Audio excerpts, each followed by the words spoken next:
अस्सलाम वालेकुम। आज हम बात करेंगे पाकिस्तान की 26 कॉन्स्टिट्यूशनल अमेंडमेंट। पाकिस्तान की 26 कॉन्स्टिट्यूशनल अमेंडमेंट क्या है, इसको डिस्कस करेंगे। और दूसरा चीज़ जो डिस्कस करेंगे वो ये है कि इसके पोस्ट इम्प्लीकेशंस क्या हो सकते हैं। ठीक है, तो इसके लिए हम क्या करेंगे, हम समझेंगे तीन इंपॉर्टेंट चीज़ें समझेंगे। पहला चीज़ हम ये समझेंगे कि किसी भी स्टेट में जो इम्पोर्टेंट होते हैं गवर्नमेंट को रन करने के लिए वो कितने हैं। दूसरा हम समझेंगे सुप्रीम जुडिशल काउंसिल समझेंगे। तीसरा हम समझेंगे स्पेशल पार्लियामेंट्री कमेटी।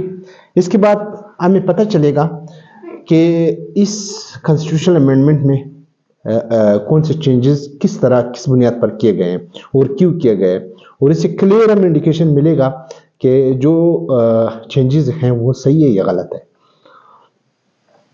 किसी भी स्टेट में तीन इंपॉर्टेंट जो पिलर्स होते हैं। एक होती हैं लेजिस्लेचर जो कानून बनाते हैं, दूसरा जो है वो एग्जीक्यूटिव्स जो एग्जीक्यूट करते हैं किसी कानून को, तीसरा जो है वो जुडिशरी होती है जो इंटरप्रेट करते हैं। अब ये तीनों एक दूसरे के साथ एक तीन भाइयों की तरह काम कर रहे हैं। ठीक है, तीन भाई समझो किसी गवर्नमेंट में है। अब इसका होना तो ये चाहिए कि तीनों एक जैसी पावर रखते हैं, लेकिन इस बार क्या हुआ कि जुडिशरी की जो पावर है उसको क्या किया, कर्टेल किया। जुडिशरी की पावर वही थी जो 18 अमेंडमेंट में दिया था, अब इसकी पावर को थोड़ा सा रिड्यूस कर दिया, इसको पॉलिटिसाइज कर दिया, आप ये कह सकते हैं। ठीक है, ये तीन पिलर्स तो आपको समझ आ गए कि लेजिस्लेचर हैं, एग्जीक्यूटिव्स हैं और आपकी जो है जुडिशरी है। अब हम आते हैं supreme judicial council. Supreme judicial council वो काउंसिल हुआ करता था जो अपॉइंटमेंट ऑफ द जजेस, appointment of the chief justice of Pakistan करते थे। ठीक है, द मोस्ट सीनियर जज ऑफ द जुडिशरी, ठीक है, वो चीफ जस्टिस बन जाता था। अब ये जो जुडिशल सुप्रीम जुडिशल काउंसिल हैं, ये जो आर्टिकल है ये 175 है। अब इस सुप्रीम जुडिशल काउंसिल में चेंजेस लाए गए। कौन कौन से चेंजेस लाए गए कि पहले इसमें जजेस हुआ करते थे, अब क्या हुआ, इसमें 4 बंदे पार्लियामेंट से शामिल कर दिए और 4 बंदे जो हैं वो जजेस कर दिए। इसका मतलब ये हुआ कि इसमें पार्लियामेंट से भी लोग इसमें शामिल कर देंगे, यानी इसका मतलब है इसकी टोटल मेंबर 8 है, 4 जजेस 4 पार्लियामेंट। इन 4 पार्लियामेंट में से 4 बंदे जो पार्लियामेंट से हैं, एक बंदा सेनेट से होगा, दूसरा बंदा जो है वो नेशनल असेंबली से होगा, और उसका नाम तजवीज़ कौन करेगा, उसका नाम तजवीज़ जो है वो प्राइम मिनिस्टर ऑफ पाकिस्तान तजवीज़ करेगा। दूसरा एक बंदा पार्लियामेंट से होगा और सेनेट से होगा और इसका नाम तजवीज़ करेगा opposition party in the government, ये तजवीज़ करेगा। ये आपका सुप्रीम जुडिशल काउंसिल बन गया। अब ये जो सुप्रीम जुडिशल काउंसिल है ये 3 मोस्ट सीनियर जजेस को सेलेक्ट करेगा appointment for the chief justice of Pakistan. इनमें से कोई भी हो, एक होगा, लेकिन ये डिसीजन कौन करेगा, ये डिसीजन जो है स्पेशल पार्लियामेंट्री कमेटी करेगी। स्पेशल पार्लियामेंट्री कमेटी क्या है, स्पेशल पार्लियामेंट्री कमेटी जो है वो 8 बंदे जो हैं वो सेनेट से नेशनल असेंबली से होंगे, 4 बंदे जो हैं वो सेनेट से होंगे, यानी 4 + 8 मिल गए 12। इसका मतलब है स्पेशल पार्लियामेंट्री कमेटी जो है वो 12 मेंबर्स पर होगी, जो कि सुप्रीम जुडिशल काउंसिल उनको 3 नाम तजवीज़ करेंगे जो मोस्ट सीनियर जज हैं, उनको भेजेंगे special parliamentary committee in camera meeting करके, उसकी असल ज़वाबित कोई मालूम नहीं है, वो मीटिंग करके प्राइम मिनिस्टर को बताएगा कि ये हमने फाइनल कर दिया है। अब प्राइम मिनिस्टर जो है वो प्रेसिडेंट से नोटिफिकेशन की रिकमेंडेशन करेगा, तब जाके पाकिस्तान का चीफ जस्टिस ऑफ पाकिस्तान जो है वो अपॉइंट हो जाएगा। इसका मतलब ये है कि पहले नंबर पर अगर स्पेशल पार्लियामेंट्री कमेटी को मेंबर पसंद नहीं आया, दूसरे नंबर पर पसंद नहीं आया, तो वो तीसरे नंबर पर भी किसी बंदे को जो है जज लगा सकता है। और जज की जो उम्र थी 65 साल थी। अब अगर कोई बंदा 50 साल की उम्र में जज को चीफ जस्टिस ऑफ पाकिस्तान तक पहुंच गया तो उसको 3 साल जो है वो है इजाज़त है कि वो चीफ जस्टिस ऑफ पाकिस्तान रहे, लेकिन उसकी उम्र 65 साल तक है। अगर उसने सपोज कोई बंदा जो है वो 65 साल तक नहीं पहुंचा है, 3 साल जो है मुद्दत मुलाजमत करके वो फारिग हो जाएगा। ये स्पेशल पार्लियामेंट्री कमेटी यही करेगी। इसके बाद एक और चीज़ हुआ कि आर्टिकल 191A के मुताबिक कॉन्स्टिट्यूशनल बेंचेस बनाएंगे, मुख्तलिफ कॉन्स्टिट्यूशनल बेंचेस बनेंगे जो आइन को इंटरप्रेट करेंगे। इसमें से एक कॉन्स्टिट्यूशनल बेंच वो काम करेगा जिसका इख्तियार पहले सुप्रीम कोर्ट के पास था। तो सुप्रीम कोर्ट के पास पहले कौन सा इख्तियार था? पहला इख्तियार उसके पास था समोटो कॉल।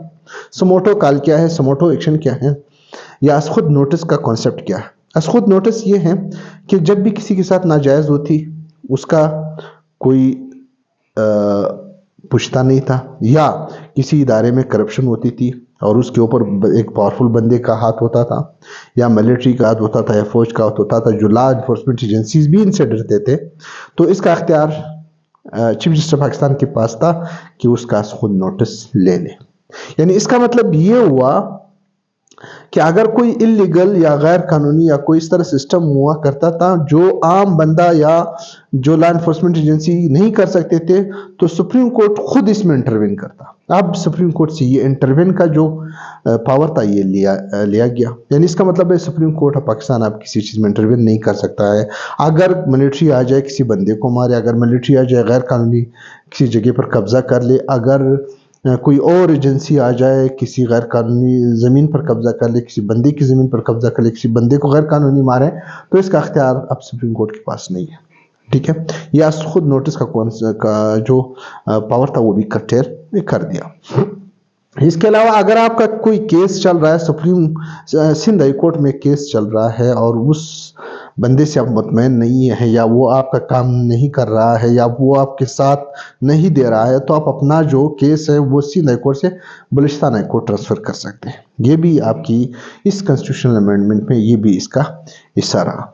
इसके बाद इसके अलावा यहाँ पे कुछ और चेंजेस भी लाए गए। वो चेंजेस ये थे कि इसको कॉन्स्टिट्यूशनल पैकेज भी कहते हैं।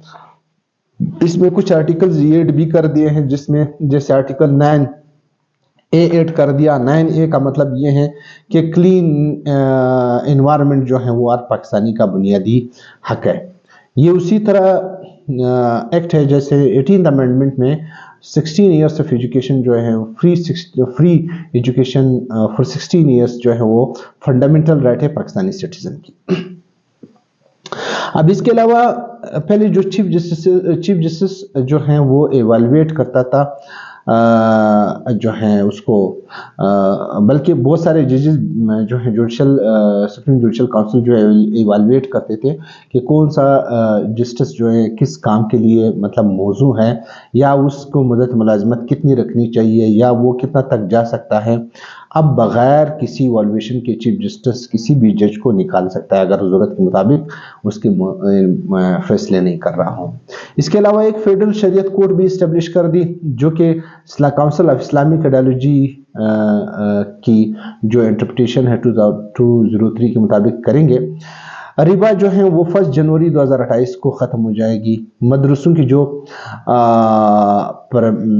परमिशन थी वो मदरसों को अलाउड कर दी गई, पहले नहीं थी। इसके अलावा उनकी बैंक अकाउंट्स जो थे वो ब्लॉक थे, उनकी बैंक अकाउंट को मौलाना शीर साहब को इसी चीज़ पे जो एग्री कर दिया, वो भी इनको इजाज़त मिल गई। ये थे वो छोटे बुनियादी आर्टिकल्स जिसमें चेंजेस लाए गए। अब हम आते हैं कि भाई इसकी क्या इम्प्लीकेशंस हैं, क्यों क्या गया, वजह क्या है। लोग यही पूछते हैं कि क्यों, वजह, रीज़न क्या है। पहली बात तो ये कि सबसे इम्पोर्टेंट चीज़ क्या है कि चीफ जस्टिस के पास ये अख्तियार था कि वो किसी भी गवर्नमेंट को जो है अगर वो कानून के मुताबिक नहीं चल रहा है तो उसको क्या कर सकता है, फारिग कर सकता है। आपने देखा कि इमरान खान की गवर्नमेंट को इसी तरह जो है भेज दिया। इसके अलावा अगर कोई गवर्नमेंट काम नहीं कर रहा है तो चीफ जस्टिस के पास ये अख्तियार था कि उसको इसका मुआवजा करे कि आप क्यों नहीं कर रहे हैं, या वो अवाम के मुताबिक नहीं है, या कोई और रीज़न है। तो इसका मतलब ये हुआ कि जुडिशरी के ऊपर हाथ रखने के लिए, जुडिशरी को कंट्रोल करने के लिए ये एक तरीक़ाकार था। दूसरा चीज जो सबसे इंपॉर्टेंट चीज ये है कि जब आप किसी भी डिपार्टमेंट को पॉलिटिसाइज करते हैं, on the basis of political interest आप लोगों को अपॉइंट करते हैं, then definitely they will be serving the master. वो क्या करेंगे? मास्टर को सर्व करेंगे। यानी इसका मतलब है अगर आप चीफ जस्टिस अपनी मर्जी से लाएंगे तो आपको सर्व करेगा, आपकी बात मानेगा, आप जो कहेंगे वही करेगा, आप जो नहीं करेंगे वही नहीं करेगा। ठीक है, आपकी उम्मीदों के मुताबिक ये चलेगा। और दूसरा चीज जो है हमारे पास, जो कोई भी पॉलिटिकल पार्टी जब पाकिस्तान में आती है या वो इलेक्शन में आकर आती हैं या तादाद में ज़्यादा होती है कम होती है, शुरू में उसकी पॉलिटिकल एक्सेप्टेंस होती है या लोग इसको मानते हैं कि यार ये पार्टी आई है, इसने वोट लिए हैं, तो फिर वो पॉलिटिकल पार्टी क्या करेंगे? सिस्टम को कुछ ऐसे काम करेंगे कि लोग इसको सपोर्ट करें, लेकिन फिर अगर वो काम नहीं करते तो फिर लोग इसको सपोर्ट नहीं करते हैं। तो ये जो हमारे पास गवर्नमेंट आई है, ये कंट्रोवर्शियल गवर्नमेंट है। डे वन से ये लोगों ने इसको एक्सेप्ट नहीं किया है, तो जाहिर सी बात है इसके काम भी कंट्रोवर्शियल होंगे। ठीक है, अब जब काम कंट्रोवर्शियल होंगे तो जाहिर सी बात है अपने आप को स्टेबलाइज करने के लिए उन्होंने अमेंडमेंट कर दी कि ये चीफ जस्टिस हमारी स्टेबलाइजेशन के लिए कुछ काम करें, सपोर्ट करें। ठीक है, जो हम चाहे वही करें, हम जो फैसले चाहते हैं वही करें, ये आवाम की उम्मीदों के मुताबिक नहीं है। आपने देखा कि बहुत सारे लोगों को आगाह कर दिया गया, उनको बाय फोर्स वोट डलवाया गया। अख्तर मेंगल की बयान आप लोगों को सबके सामने है। ठीक है, जो मोस्ट इंपॉर्टेंट चीज ये है कि खासकर लोगों की जो नैरेटिव है वो बन चुकी थी। कैसे नैरेटिव बन चुकी थी? वो नैरेटिव ये थी कि भाई ये गवर्नमेंट जो आएगी, इमरान खान ने कहा था क्लियर कट कि ये गवर्नमेंट जब आएगी अपनी मर्जी के फैसले करेंगे, हमने अपनी मर्जी के जो है कॉन्स्टिट्यूशनल अमेंडमेंट लाएंगे, अपनी मर्जी के जो है इंसाजी करेंगे, तो डेफिनेटली ऐसा ही होगा। ठीक है, तो अब इस कोशिश करते हुए गवर्नमेंट इस कोशिश में है कि कैसे आवाम के सामने, आवाम के नजरों में हम ये समझे, आवाम ये समझे कि भाई हम ठीक है, हम सही है। ठीक है, लेकिन ये सही हो नहीं सकते। ये गवर्नमेंट क्या कर रही है? अपनी जो इलीगल एक्टिविटीज है उनको एक लीगल कवर देना चाह रही है कि अपनी उनकी इलीगल एक्टिविटीज लीगल बन जाए। इसके अलावा जो सबसे कंट्रोवर्शियल पॉइंट है वो ये है चीफ इलेक्शन कमिश्नर की जो अपॉइंटमेंट है। चीफ इलेक्शन कमिश्नर तब तक इलेक्शन कमिश्नर ही रहेगा जब तक कोई दूसरा अपॉइंटमेंट नहीं होगी।